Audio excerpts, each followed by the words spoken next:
Yeah, yeah, yeah. I won't lose it all if I fall apart.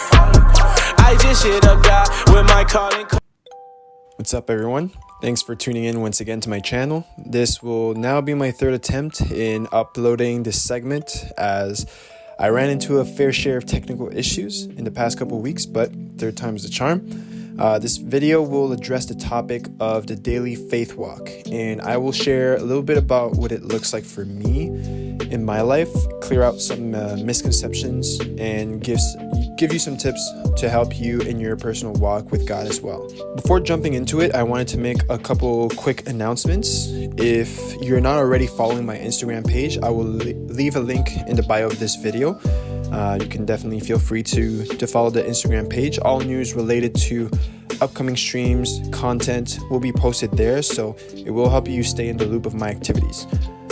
If you also like the concept that I have been presenting so far and would like to see more, your support and feedback is definitely more than welcome. Feel free to subscribe to the YouTube channel, to rewatch the abridged version of my videos, streams, and exclusive episodes. You can also message me on Instagram if you have any thoughts you'd like to communicate. I definitely welcome the feedback and just some comments that you guys might have. So feel free to reach out if you have anything to say. Again, I would like to just quickly reiterate the purpose of this channel if there's ever some newcomers. Me personally, I sought a way to express my passion for gaming on a platform which allows me to interact with others, while also seizing the opportunity to spark conversation on big subjects of life. I do put a strong emphasis on my worldview that derives from the Christian faith, and will often share about my Christian beliefs and how they intersect with our current worldviews. This channel isn't exclusive to Christians, so non-believers are definitely more than welcome to engage and to converse. In today's episode, as stated earlier, we'll be talking about the daily faith walk. I have in the background footage of Stumble Guys. When I recorded this, I was actually talking about today's subject, but later on realized that my mic sound wasn't being registered, so here we are for part 3. Before diving deeper into the topic, I felt it was important to answer the following question. Are Christians required to abide by a set of rules or practices? So the unpopular answer that I have to this question is yes and no. So I'll definitely explain my reasoning. The reason I say yes is because the Christian faith is recognized as a religion. Worldwide, Christianity is viewed as a religion. Religion can also be defined as service or worship to God or other deities or divinities. I guess also some people might even add like the worship of self in the definition. It really varies, but each religion is distinct in its core values and essence, and what is practiced within those views, and Christianity is no different.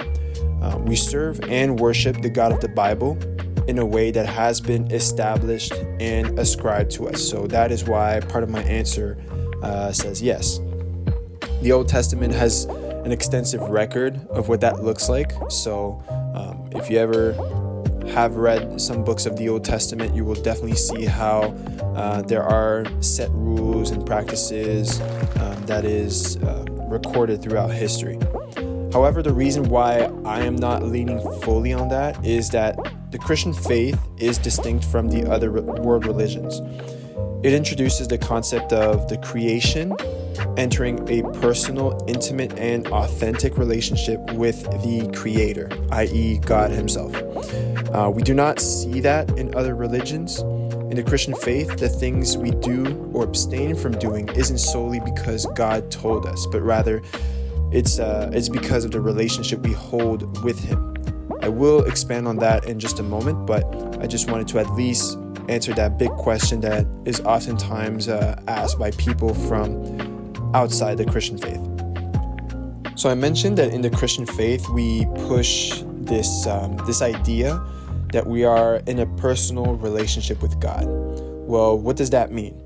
First, that God isn't just a supernatural force of nature. Although He is all-powerful, He's also a person. So he's capable of communicating, of thinking, of feeling, etc.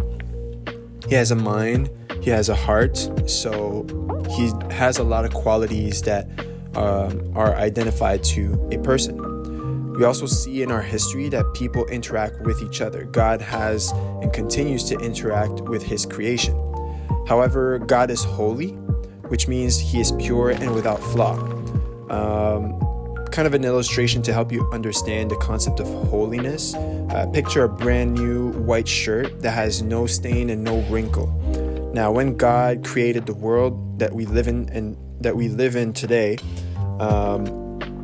he followed up with creating human beings, and he had a relationship with them. So he was interacting with them, fellowshipping, and even bonding with them. But things took a turn for the worse when human beings decided to rebel against God. That's essentially the whole sin in the Garden of Eden story. It brought in sin into the world, and the perfect world that God had created for us, and for us to also fellowship in with God, had became flawed. Because God is holy, he had to disassociate himself from mankind. So again, going back to like the whole white shirt analogy, no one in their right mind would feel comfortable laying a perfectly white shirt on a dirty surface because it might be stained. And then even so, to wear this dirty white shirt would definitely feel uncomfortable. Within our interpersonal relationships, there are also criteria that we look at before befriending someone or pursuing a relationship with them. When those people fall short of it, the relationship is tainted, which at times can lead even to separation. And so a wedge was created between mankind and God, and no work or effort of ours could suffice to reduce that gap until God decided himself that only what was 100% holy like himself could fix the mistakes of mankind. That's why God came into the world in a human form. That's through the person of Jesus. So Jesus basically is the manifestation, representation of God in human flesh. And Jesus restored what was broken, which was our relationship with God, by dying on the cross and rising back to life. I'm just quickly skimming through the story of Jesus and the fall of mankind so that we stay on course with the main message that I wanted to share in this video, but I'll definitely dedicate a video to go in more depth on that specifically. So essentially, Jesus is the only one who can bridge the gap between ourselves and God. And through him, we're now able to restore our relationship with God. So now that we've quote unquote entered a relationship with God, what happens next? This is where people from the outside have difficulty understanding the Christian faith. And my hope is that through the illustrations I'll provide, it will make a little bit more sense. When we're in a relationship with someone, whether it be a friend, a lover, a colleague, teammate, regardless, we will inevitably interact with them. This can happen due to the environment or the activity that we have in common. It can be also the result of seeking to fellowship with one another. The important aspect here is that there is an effort made in trying to understand the other person, learn more about who they are, and discover their impact in our lives and our impact in theirs. Our relationship with God essentially is no different. We can interact with him and get to know him personally and fellowship with him. Although it's not as straightforward as, texting him to meet somewhere for an activity, there are several ways to do so. One of them is through prayer. Prayer is a way for us to reach out to God directly. A lot of us have the tendency to believe that prayer is only used to, quote unquote, ask for something, but it can also be used to simply be still and even listen to what God has to say to us. Prayer requires us to do both. And this is where some might feel like we are falling into the do's and don'ts of Christianity, but as I elaborate, you guys will definitely understand why some things are viewed as requirements and why we might label them as such, but in fact, it is still a voluntary act in the most part of it because of the relational aspect of the Christian faith. Anyone who aspires to cultivate a healthy relationship with someone, regardless of its nature, would hate it if individuals that were fellowshipping were constantly talking without providing an opportunity for the other to speak as well. When Christians pray to God, it shouldn't be perceived as a one-way conversation either. To the naked eye, it might appear that way because we're just kind of uttering some words into an empty space. However, there are some opportunities, there are some moments where people who address prayers should also be silent and take the time to listen.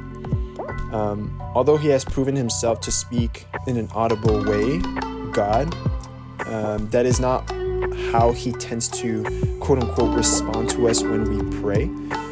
He is able to do so, but I would say that it's probably not his most common response. His presence or what he is communicating to us can be perceived through an emotion, a feeling, through a Bible verse that he might place on our hearts, through a lingering thought. It really varies at times, and it depends again on the kind of relationship that you share with him. So the possibilities for him to communicate to you are endless, but the important part to people is that we have to also learn how to pay attention. So learn how to be attentive, learn how to be receptive to what is being communicated to us, because just like in conversations, it has to go both ways. There's an opportunity and a time for you to talk. There's an opportunity and a time for you to listen. Reading the Bible is another way to cultivate your relationship with God. John chapter 1 verse 1 says that the Word, also known as the Bible that we have today, is with God, and that Word is God. It doesn't entail that we bow down in front of the book and are unable to go anywhere without it. It simply means that the Word or the Bible is the true thought and heart of God that is an inseparable part of Him. Through the Bible, God tells us all about what He loves, what He hates, things that happened and things to come, how we can better ourselves as individuals, and the list really goes on. It's an inexhaustible book, meaning that even if one manages to read it from cover to cover, there's just so much to learn about it that a lifetime wouldn't suffice. The same way that even like for a married couple who have been together for like 50, 60, 80 plus years could never know everything about each other. They still enjoy each other's presence and are eager to learn new things about one another as they journey together. So reading your Bible almost becomes a must if you are seeking to fellowship with God, if you're seeking to learn more about Him and deepen your relationship with Him, essentially. So those two disciplines are among the most popular ones, I would say, when it comes to fellowshipping and fostering your relationship with God. Although there are several other disciplines, I wanted to focus on these two and bring up more of them in the near future, where I would most likely dedicate specific videos to them exclusively. As introduced in the beginning, I wanted to share my own experience in this field. I do read the Bible and pray frequently, as I mentioned. They are among the main ways to get closer to God and develop a healthy relationship with Him. However, there's definitely going to be times when it becomes difficult for me to keep up with that. I do get swamped with work, with things going on in my life that might not be going too well. There are days where I just feel too tired to reach out to God, and honestly, the list goes on and on as to why I don't necessarily put those things into practice consistently on a daily basis. Our earthly relationships are no different in the sense that, how many times have you been stood up by someone who bailed on you last minute, or who has a tendency to not reach out even just to check up on you? Many of our relationships on earth have been severed because people refuse to invest time and effort in fostering those relationships or playing an active part in them. There are times when even for myself, I feel like God looks at me that way, that he feels a need to just kind of sever the relationship because I haven't been keeping up with it. When I haven't reached out in a while, that's definitely some of the thoughts that do tend to surface. But then I find hope and courage through this verse. In Deuteronomy chapter 31, verse 6, it says that I will never leave you nor forsake you. And that's God speaking to his people. It takes a lot of strength to be able to make a promise of this magnitude to a simple man like myself. And God is not one that is known to lie. He does not have that ability. He only speaks the truth. And so I know that I can trust his word. Now, this promise given to me does not give me the green light to just keep treating him however I please. But I will say that because he has shown faithfulness and love towards me in such a great magnitude, that I subsequently have this voluntary desire to do right by him. And that's where I would say a lot of the do's and don'ts in the Christian faith are misunderstood. Yes, I give myself, this task of reading the Bible, of praying, of fasting, of doing all of that. Sure, because the Bible encourages it, because God encourages it, but it's actually a voluntary act in response to my love and appreciation for God and how I appreciate the relationship that we share with each other. And so as you grow with the Lord and as you continue to journey with him, those things become voluntary instead of being something that is pressured onto you or imposed onto you. So I personally seek to spend time with God as much and as often as possible. I know that it can be difficult, so I won't be perfectly consistent with that. But what motivates me, like I said, is the fact that unlike other religions, my faith walk includes the relational aspect between the creation and a loving relationship with the Creator, which is God. Doing so greatly impacts my life as well as those around me. I'm able to renew my strength when I'm low without having to resort to things that can damage both my body and my mind. I have a level of compassion and care for others that surpasses the understanding of human beings.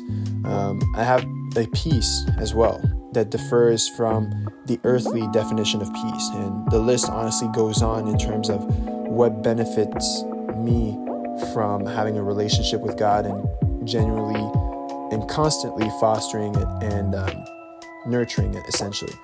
I greatly encourage you, for those of you who are believers, maybe currently struggling in fostering a healthy relationship, to take even just a few minutes a day to dedicate yourself to it. Just start somewhere, honestly. You're not racing anyone, you're not competing with anyone. You're really going at your own pace, and it's your own relationship with God. So just start somewhere and gradually work your way up. And I can guarantee that the Lord is going to help you grow, and you will see how your relationship with God will mature over the years. And for those who are still on the fence about Jesus and Christianity, please stick around to this channel. There's a lot for you to learn, and I don't think you stumbled here coincidentally. There's so much more to life, and most of us don't even know it, but I truly believe that it really starts with a personal relationship with Jesus. And that's why I want to dedicate this platform to invest in providing you with the tools, the wisdom, the answers to some of the questions you might have on the subject. That's going to be all from me for today, for this segment. Thank you so much again for tuning in. I hope you enjoyed it. And like I said, I will keep you updated on the upcoming content of this channel. I am intending on maybe streaming at least one more time this month of October before I leave for a couple weeks. In any case, I will still be uploading content on my Instagram page as the weeks go. So thanks again for watching, and have a good one. God bless.